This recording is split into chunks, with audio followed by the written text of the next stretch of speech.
The challenge of the Yukon.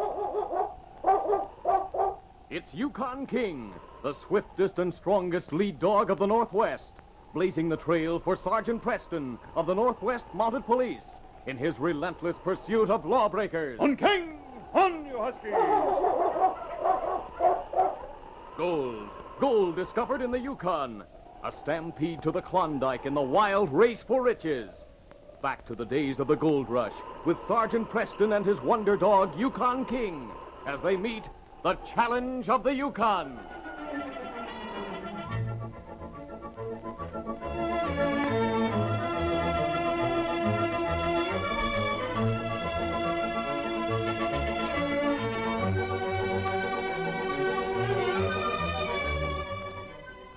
Dave Logan had gained notoriety as the leader of a ruthless gang in the Southwest. When the law finally picked up the gang's trail and trapped them in their hideout, Dave Logan had managed to escape and made his way to San Francisco. From there, he had gone to the Yukon Territory, where he soon established another gang. Once more, with reckless disregard for the law, Logan and his gang were operating. Dave was a large man and tougher than nails, but he was superstitious to such a degree that he believed a certain silver dollar which he had carried in his breast pocket one day and which had deflected a bullet was a luck charm. He always carried that silver dollar with a feeling that it made him invincible. He would lead his gang into a cafe, for instance, in broad daylight to hold up the customers. Reach, everybody, there's the holdup. All right, boys. Line them up, take their wallets, and pokes the dust. Leave it to us, Dave. You keep them covered. Get the guns first of all, Sam. Right. All right, all of you, line up. Come on, make it so. Hey, are we going to let them get away with this? There's only 5 of them against all of us. Yeah, but they got the drop on us. That's a Logan gang. You better be careful. Darn right you better be careful. Hurry up. First one who makes a false move will get a bullet. Hurry it up, Sam. We got to get out of here. You better stay right where you are. That holdup had happened in Whitehorse. Then the gang moved northward to Selkirk, where Logan led them in a raid on the bank. The teller looked up as Dave Logan spoke in a calm drawl. Howdy, mister. How about shoving out that cash you got lying there? Well, a lot of men at the Selkirk Mining Company would go without their pay today if I did, mister. What is it you do want? I just told you. Pass out that cash and be quick about it. This is a holdup. Look here, you can't... You glance around, you'll see 4 men holding guns on the others in here. Now shove over that cash. Yeah, sure. That's more like it.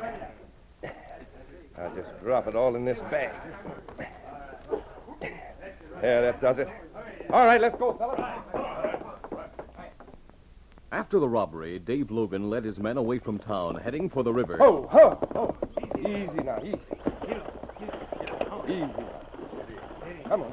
When they reached the river, the outlaws rode along in the shallow water for some distance until Dave called a halt. Now, wait, this is as far as we go. Ho there, ho. What's the idea, Dave? What do you mean this is as far as we go? Yeah, that's what I'd like to know, too. I mean just what I said to you, Savvy. This is as far as we go. For Pete's sake, you said that before. We can't just stay here in the middle of the stream. You loco or something? Now, take it easy, Sam. You might change my good humor. Look, I'll tell you what we're going to do. We're going back to town. Back to Selkirk?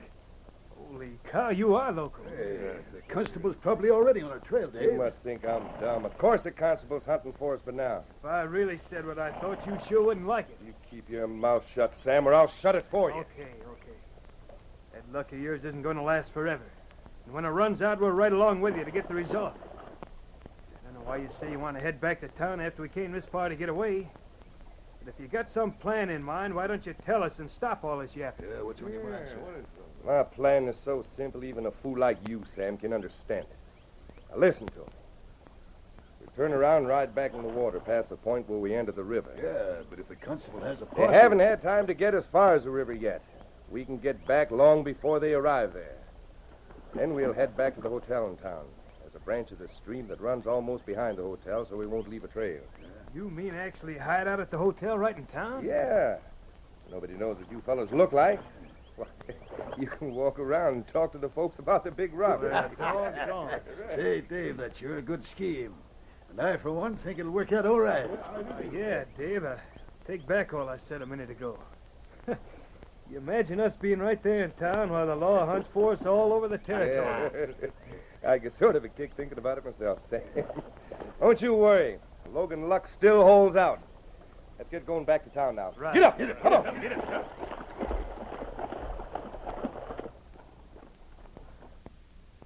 Later, at Mounted Police Headquarters in Dawson City, the inspector was talking to Sergeant Preston. Sergeant, I sent for you because an outlaw gang headed by a man named Dave Logan is terrorizing the people in the vicinity of Selkirk. Dave Logan, eh? I've read some reports about him. Yes, Sergeant, we received several reports about him recently. He operated with his gang in Whitehorse for a while. Now they've hit Selkirk. Our men down there haven't been able to find the gang's hideout. You want me to go down there, Inspector? Yes. Now, I suggest that you take King with you, leave as soon as possible. All right, sir. The boat leaving in the morning. We'll be on it. Good. I know it's asking a lot, Sergeant, but get Dave Logan. That gang must be broken. We'll do our best, won't we, King? Goodbye and good luck. Thank you, sir. Come on. When Sergeant Preston and King finally arrived at Selkirk, they went immediately to the constable's office. Hello, Jim. Sergeant Preston. King, I'm sure glad to see you two. What's new on the Logan gang, Jim? Well, they robbed a prospector and burned down his cabin 2 nights ago, Sergeant. No one around here feels safe with that gang roaming around. You hadn't been able to get a line on them? I picked up their trail after they robbed the bank not long ago, but I lost it at the river. That trail from the burned cabin led right back into town, where I lost it again. I see. I read the reports on Logan. He thinks he's able to get away with almost anything because of what he calls Logan's luck. Yeah. Some sort of a lucky piece that Logan carries gives him a feeling of security. But sooner or later, that superstitious nature of his will be his downfall. The sooner he and his gang are caught, the better I'll feel about it. We'll do all we can. I'd like to have you take me to the place along the river where you lost the trail, Jim. Do you think King might be able to pick up the trail from there? No, the trail's too cold, and King has nothing to go on. But it won't do any harm to look around over there anyway. All right. Let's go right now. Come along, King.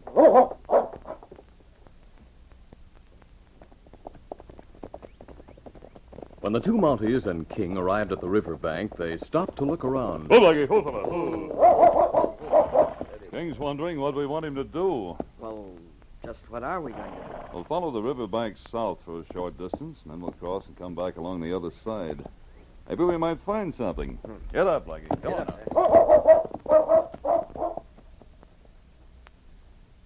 Meantime, Sam, one of Logan's men, entered a back room on the ground floor of the hotel in Hey, Selkirk. Dave, I got news. Yeah? What's the news, Sam? Sergeant Preston, that Mountie we heard so much about, arrived in town today. Him and the constable rode out toward the river a while ago. Trying to pick up our trail, huh?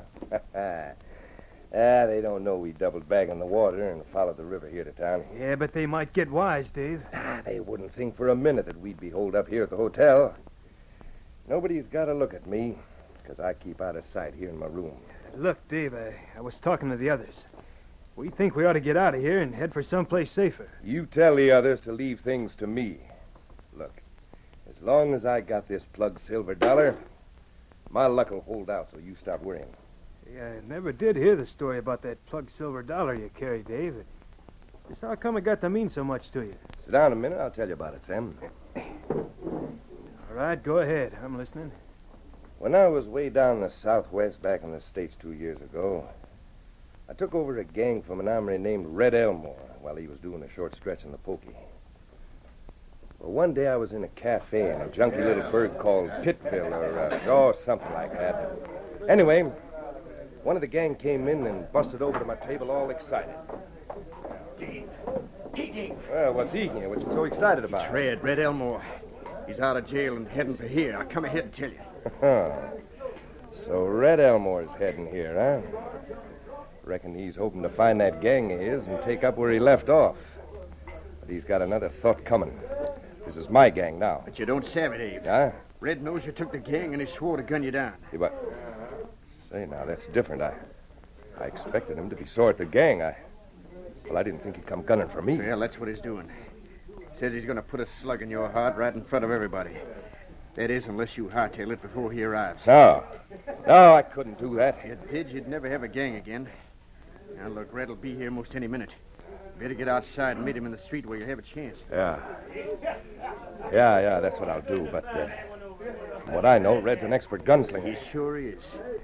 Fact is, the gang are betting that Red'll be the leader again. They say you're already a dead duck. Huh? Oh, they do they? Well, I'm not dead yet.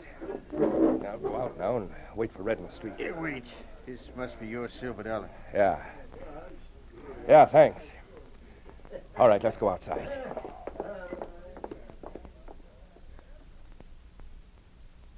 That hombre was supposed to be such a good shot. How come you're here to tell me about it, Dave? Well, now, that's where my luck comes in. You see, I stepped out of that cafe and found people already lining the streets. That's how fast the word got around. Well, I can tell you I wasn't feeling any too good. Seemed like everybody took it for granted that I was headed for Boot Hill.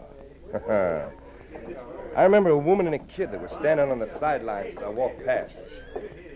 Hey, Mom. Is that the man that's going to get killed? Is it, Mom? Quiet, Johnny. You want him to hear you? I heard the button. I heard every word he said. He's just a child. He don't know what he's talking about, mister. Oh, I do too, Mom. Pop says Red Elmore's going to pull a bullet in Dave Logan's heart, just like he did lots of others. I heard Pop say that, honest. Your old man's just shooting off his mouth, kid. He don't know what he's talking about. Oh, it does, too. And he already went over to the livery stable. Well, went to the livery stable. What for? Johnny, you just keep quiet. No, let him talk. I want to know why his old man went to the livery stable.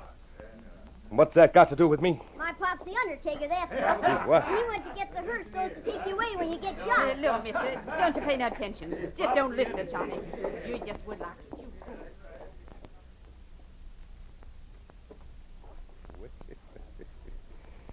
You see, Sam, that's the way it was.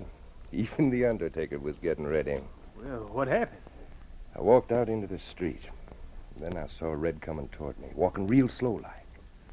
We both had our shooting irons holstered, and I knew when we got close enough, Red would move like lightning and plug me for sure. Gosh, you must have been plenty nervous. Well, I was, and it happened just like I said. He drew fast and he shot. And missed? No, he didn't miss exactly. But you see, I'd slipped that silver dollar into my breast pocket. It deflected the bullet into my shoulder, and I had a chance to finish off Red Elmore. Well, sir, I've carried that silver dollar ever since. That's my luck charm. That's why I think we're safe here at the hotel. Now, listen, Dave, maybe that silver dollar has brought you luck. But I don't go for that sort of stuff. You're too superstitious. Shut up. I know what I'm doing. But the others are getting restless, Dave, and so am I. Huh? Oh. Well, if it'll make you feel any better, all of you, we'll leave town after supper time. Go to a shack I know of back in the hills, hide out there for a while. Meet me out back with the horses about 7. All right. That's more like it. I'll go tell the others, Dave. Sergeant Preston and the constable rode some distance south along the river. Then, crossing over, they rode back along the opposite bank. The river trail led past a cabin where they stopped to ask questions. Oh, Lucky. Come along, King.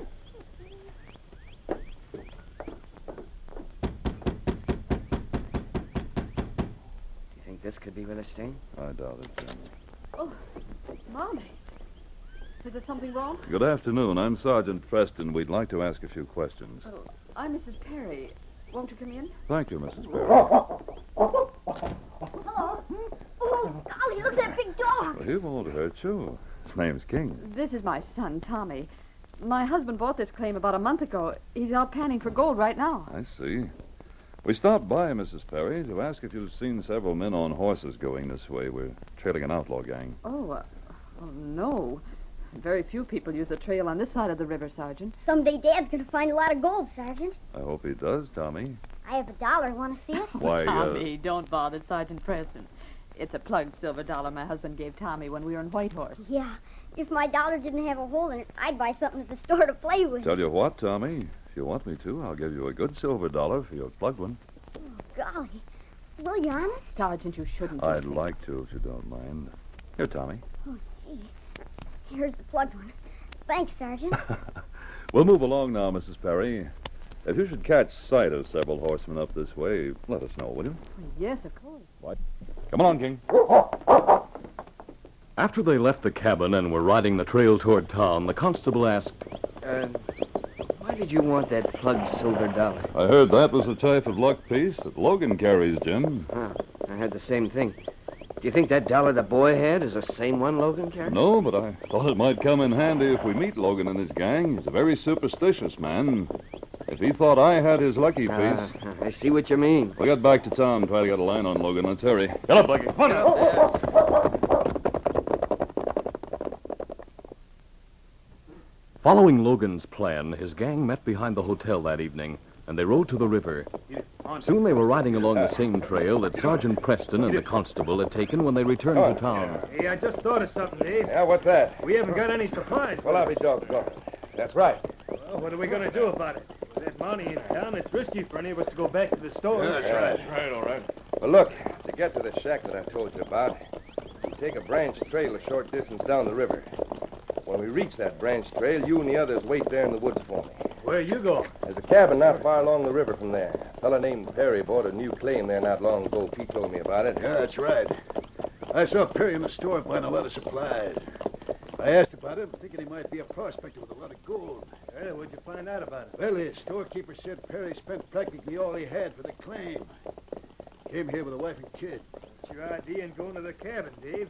If you hold them up for supplies, it'll be risky with persons, suppose. Ah, don't worry. I'll smooth talk him into selling me some supplies. For once, I'll really pay for something. They won't suspect a thing. Yeah, I guess that'll work all right. We'll wait for you along that branch trail then. Yeah, as soon as I get the supplies, I'll come back there and join you. Then we'll head for that shack. Right. Get up, get up. Get up. When the gang reached the branch trail, the others stopped in a grove of trees to wait, while Dave Logan rode on to the Perry cabin. Within a short time, he stopped outside the cabin. Ho there. Easy, Bart.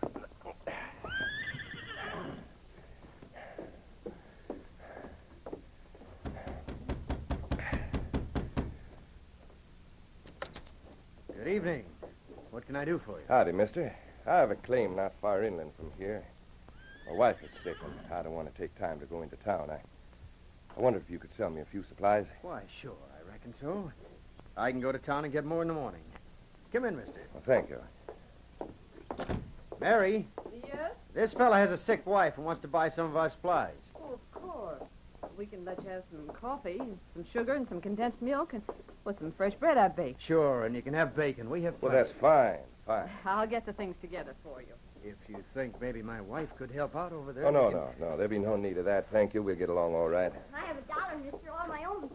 It's a good one, too. Well, that's fine, Sonny, fine. I'll go to the store in town with Dad tomorrow and spend it.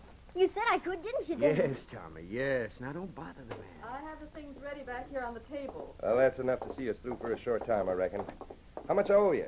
Well, I'd say about $10 will cover what's there, mister. And that's fair enough, sir. There we are. Look, that silver dollar. It's got a hole in Be it. quiet, Tommy. Oh, that plug one. Oh, I'll take that back. Yeah, here's a good one. But, Dad, Tommy, I said be quiet. Well, I'll be getting along now. Thanks for what you did. Be seeing you again sometime. The following morning, Perry and his son Tommy went to the store in town. Oh, look, there's Sergeant Preston and King. Good morning, Tommy. You come to spend your dollar? Uh-huh. I'm Hank Perry, Sergeant, Tommy's father. Mary told me you were at the cabin yesterday. That's right, I was. What do you want, Hank? Don't tell me you run out of supplies already. No, not exactly. A man stopped by last night and bought some of our supplies. Said his wife was sick and he didn't want to take time to come all the way to town. Huh? I wonder who that could have been. Did he say? No, he didn't say, and I didn't ask him. Oh. But he paid me, so I came in for more stuff. You know what, Sergeant? What? He had that plug silver dollar you got for me. Huh? I saw it, but he took it back real quick. There are other plug silver dollars, Tommy. Just a minute, Hank. What did that man look like? Why, he was a big man, sort of rough-looking. Heavy black hair and bushy eyebrows, maybe? Yes, that's right. You know who he is, then? I have an idea. Tommy, if things turn out the way I hope they will, you may be the one in your family to strike it rich. Come along, King. A few minutes later, Sergeant Preston entered the constable's office. Jim, I think I have a line on Dave Logan at last. Say, that's quick work. Our visit to Perry's cabin's paying off. What do you mean?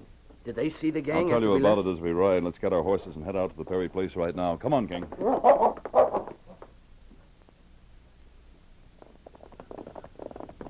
The two Mounties didn't take long in reaching Perry's place.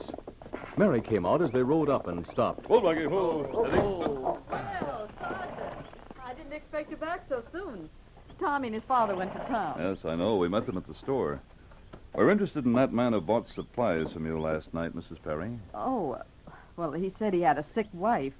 I really should have insisted upon going with him I to doubt see... his story. We're going to pick up his trail and see where he went from here. Well, last night he left his horse right over there near that tree. Oh, good. Here, King. Here, boy. Sergeant Preston walked to where Dave had left his horse. He found hoof prints in the soft earth. Pointing to the hoof marks, Preston spoke to the great dog, Yukon King. Find him, fella. Follow the trail, King. See you later, Mrs. Perry. Steady. Come, Lucky. Come on.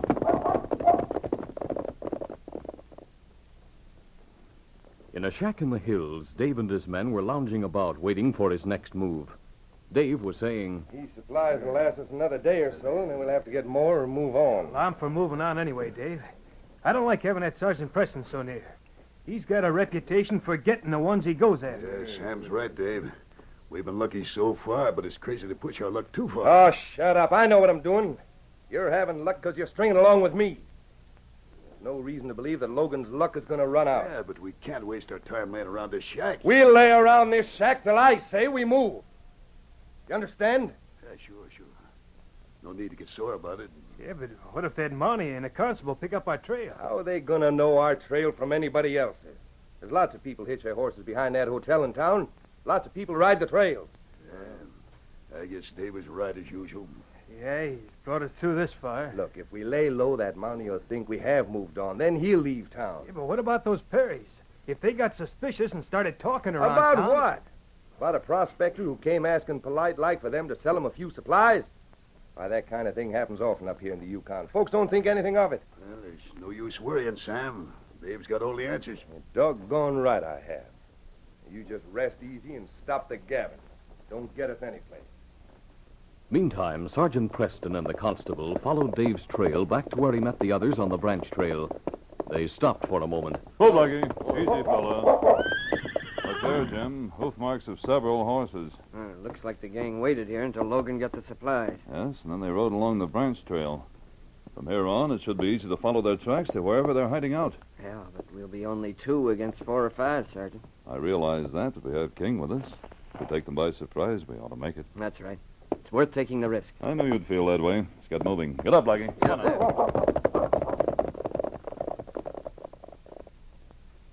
When the two Mounties came within sight of the shack, they stopped in a grove of trees nearby and dismounted. Whoa, Blackie. Whoa. Steady. There's the shack, Jim. Smoke coming from the chimney. They must be there. Yeah. Now, what do we do? Quiet, Pierre. Quiet, boy. We'll go forward on foot. If we keep to the woods, we can reach the shack without being seen. All right. I'm ready. You make for the back of the shack. I'll get around to the front. King will go with me. Let's go. Come on, King. Inside the shack, the gang sat around the table playing cards to pass away the time. That did it. I won again. With your luck, Dave, we can't beat you. Sure. Logan's luck still holds. That's why we don't have to worry about those Mounties. I wouldn't count on the luck of yours. What the? Hey, Preston, he sneaked in. Plug him. Fire! As Sergeant Preston fired at the outlaw who had tried to shoot him, Dave Logan sprang to one side behind the heavy cast-iron stove, at the same time drawing his gun. Hold it, Mountie. Now I got you covered. Drop your gun. Drop it. Let him have it, Dave. Oh, we'll take him alive. Just in case he brought others, we can use him as a hostage. My luck is still holding out, Mountie. Oh, it isn't. Look at this. Preston dropped the plugged silver dollar on the floor in front of him as he spoke. Dave Logan, not realizing it wasn't his, cried out. That's my luck piece. Get it, Sam, get it. Make him drop his gun first. Drop that gun, Mountie. All right. After Preston dropped his gun, all eyes watched Sam as he moved forward to pick up the silver dollar. Hurry up, pick it up, Sam. Meantime, the great dog Yukon King, standing behind Preston in the shadows, saw his master raise his hands. King looked from Dave to Preston, then realizing Preston was in danger, decided the time had come to act. Moving like a shadow along the wall of the cabin, the intelligent dog crept forward toward Dave Logan, who was behind the stove. I guess it's safe enough now to get that lucky coin. Just as King reached a spot alongside the stove and behind Dave, Sam bent over to pick up the coin. King saw his master make a sudden dive toward Sam. You'll make a good shield. But Dave Logan's gun was raised at Preston. He was just about to fire as the Mountie leaped at Sam. Then King charged. Get away! Sergeant Preston, realizing that King had Logan occupied, slammed a fist to the jaw of the stooping Sam. This will do it. As Sam fell, Preston quickly picked up his own gun and grabbed Sam's. Then he started over to where King was guarding Dave Logan. Good work, King. Good work, boy. Get away, Help! Get this dog away! On your feet, Logan. Rush this Mountie, fellas! Get him! Here we are, all of you. And drop your guns. The remaining two outlaws, seeing the constable behind them in the doorway of the back room, realized the game was up and dropped their guns. King, easy, fella. Get their guns, Jim. Sure. It was because of that luck piece. I must have lost it and you found it someplace. If I'd have had You that, you'd still have your plug coin, Logan. But this should prove to you that it doesn't help you. I have all their guns. Good. We'll get them back to town now, Constable. Logan, I arrest you and your gang in the name of the Crown for robbery and murder. Let's get going. That afternoon, Sergeant Preston and the constable returned to the Perry cabin after putting the Logan gang behind bars.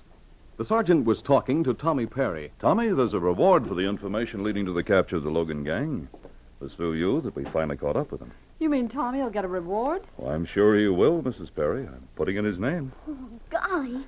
Dave Logan was superstitious enough to believe that a certain plugged silver dollar brought him luck. When he thought he didn't have it, he lost his courage. But if there's any such thing as luck, Tommy, your plug coin brought it to you. But I don't believe in luck. I don't either. Good for you. You make your own luck in this world, Tommy. I've told Tommy that, Sergeant. I don't want him to be superstitious. Well, I'm sure he won't be. But because Dave Logan was, he's going to hang. And this case is closed.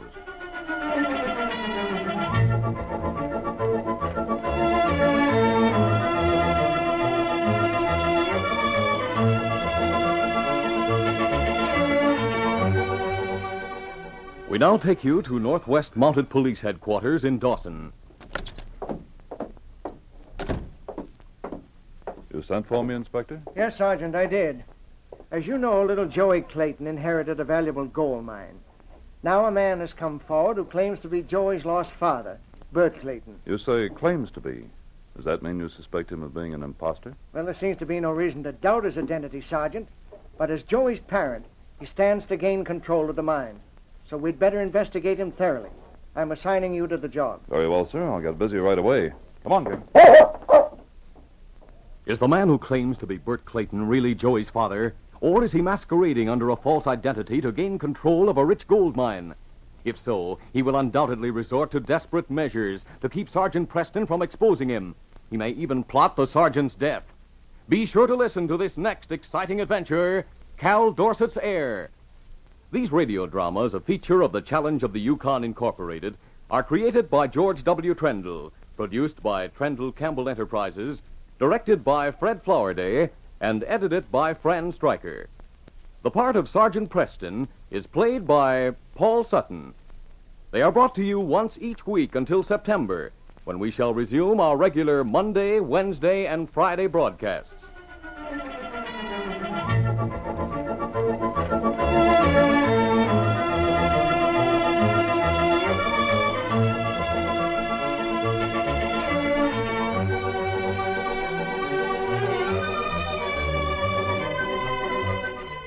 This is Fred Foy wishing you goodbye and good luck until our next broadcast.